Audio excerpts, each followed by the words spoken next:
চিনা চিল্লাইনি, কিন্তু অনেক মানুষ আমার বিরোধী করেছিল। আজকে সেই অকাবের কি খবর বলো? বড় দুঃখের সাথে বলছি, আজ আমরা সহজে ইসলাম পেয়েছি, ইসলামের গুরুত্ব আমাদের কাছে বড় কমে গেছে। এ নওজওয়ানেরা, আমার নবী পাকের প্রেমিকেরা, আমার আব্বা জানেরা, মায়েরা, বোনেরা, ইসলামের জন্য আমার রসুল সাহাবারা কতটা কষ্ট করেছে সেই ইতিহাস আমরা ভুলে গেছি। এই ভাঙরের জমিনে কোচপুকুরেতে এত সহজে ইসলাম আসেনি গো। এই যে হাজার হাজার মানুষ আজকে আল্লাহকে চিনেছে, হাজার হাজার মানুষ নিজের স্রষ্টাকে সিজদা করে, হাজার হাজার মানুষ আল্লাহকে সুখে দুঃখে ডাকে, এই ইসলাম এত সহজে আসেনি গো। এর জন্য হাজারো মাকে সন্তান হারা হতে হয়েছে, হাজারো বোনেদের ঘরে বিধবা হতে হয়েছে। সবচেয়ে বড় বিষয় যে না খেনা বানালে আল্লাহ পাক কোনো কিছু বানাতেন না, সেই নবী পাক সাল্লাল্লাহু আলাইহি ওয়াসাল্লাম তিনি ইসলামের জন্য কতটা কষ্ট করেছে। আমাদের কি নবীর ওপরে দয়া আছে তো নাকি? ময়া আছে তো নাকি? ভালোবাসা আছে তো নাকি? তাহলে একটু ভাবা দরকার তো, হ্যাঁ, যে আমরা কারবার নিয়ে, জমি নিয়ে, জায়গা নিয়ে, দুনিয়ার কাফের বেঈমান মুশরিক চোর বেঈমান গাদ্দার নেতাদের নিয়ে ভাবতে ভাবতে আমাদের শেষ সময়, আমার নবীলে কখন ভাববো? একবার ভাবা দরকার আছে না? না, আমার এই আলোচনায় অসুবিধা হচ্ছে না তো? মাইকের আওয়াজ বুঝতে পারছেন তো? এ নওজওয়ানেরা, আমার আম্মা জানেরা, আমার বোনেরা, আজ আমরা সহজ ইসলাম পেয়েছি গো, তাই ইসলামের ওপরে অতটা গুরুত্ব নাই।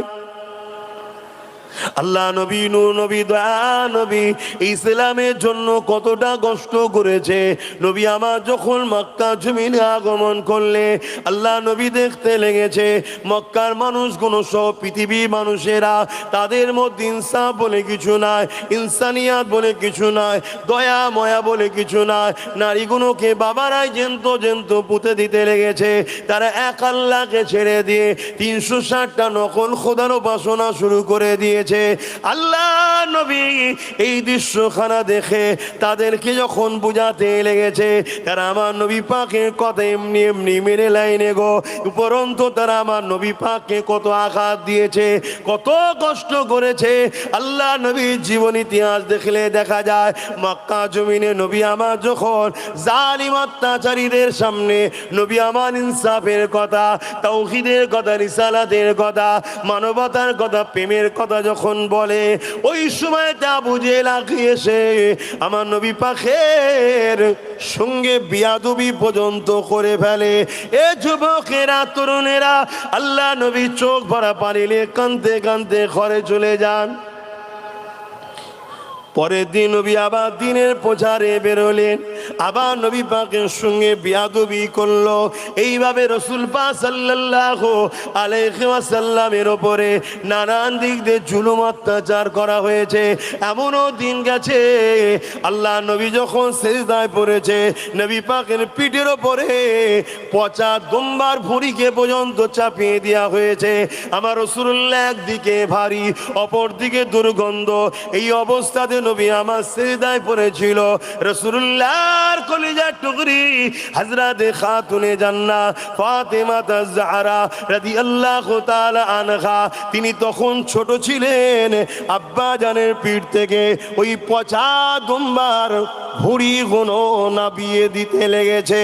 এ যুবকেরা, তরুণেরা, বাপেরা, সেই নবী পাক এত কষ্ট করে দুনিয়া জমিনে ইনসাফ প্রতিষ্ঠিত করেছে, দুনিয়া জমিনে ইনসানিয়াত প্রতিষ্ঠিত করেছে, দুনিয়া জমিনে দাসত্ব প্রথা বন্ধ করেছে, দুনিয়া জমিনে একত্ববাদ মহান রব্বুল আলামিনের দাস দাসী আমরা এই শিক্ষা দিয়েছে। এই দুনিয়া জমিনকে নেশা মুক্ত করেছে, এই দুনিয়া জমিনকে খুন মুক্ত করে করেছে, এই দুনিয়ার জমিনকে রেপ মুক্ত করেছে, এই দুনিয়ার জমিনকে জুলুম মুক্ত করেছে।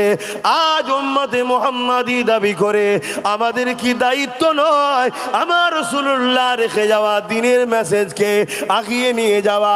কোনো জায়গায় জুলুম হলে ওই জুলুমের বিরুদ্ধে রুখে দাঁড়ানো, কোনো জায়গায় নারীর ওপরে অত্যাচার হলে নারীর পাশে দাঁড়িয়ে অত্যাচারীদের বিরুদ্ধে রুখে দাঁড়ানো, কোনো জায়গায় যদি নেশাতে মানুষকে আসক্ত করা হয় ওই নেশার বিরুদ্ধে দাঁড়িয়ে এই সমাজকে নেশামুক্ত করার জন্য রুখে দাঁড়ানো দরকার আছে না নাই?